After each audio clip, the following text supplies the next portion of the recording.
And in the studio right now we have Sarah Lewis and Pete Dowland from Cuts, and Sarah Lewis, who's directed the documentary Cuts. We wanted to make a film for 1 year in the life of Cuts. There's nowhere else like Cuts. It's just such a family, really. In terms of hip-hop culture, you know, they're very much at the cutting edge. It's just a really amazing sort of mix of fashion, music and art based around the haircut.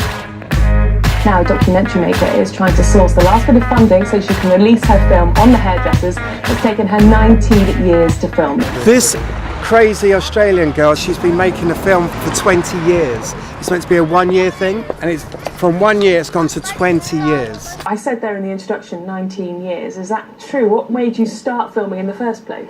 We started filming because of the energy of the place. We did that for about 3 years, and then we couldn't actually find the funding. So yeah, we kind of stopped the project for a while, and then I went back to Australia, and then I continued to come back and film and keep up to date. You know, couldn't let it go.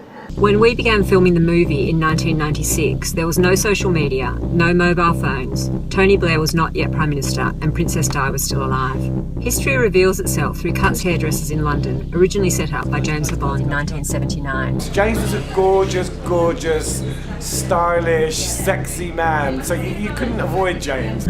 I'm guessing we haven't talked about it, or you haven't mentioned that obviously possibly lots of celebrities ever went to this place. I mean, are there any? Would you name some people? Would you flash some names up of all the names of the people like along the bottom here? Oh, he went there, and her.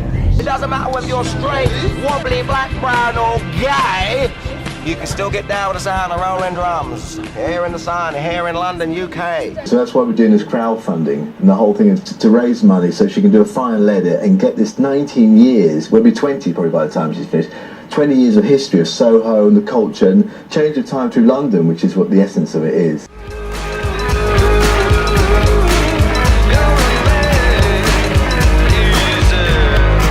We would love your support with the crowdfunding campaign to complete this film so we can take this film out to the world. Cuts the movie.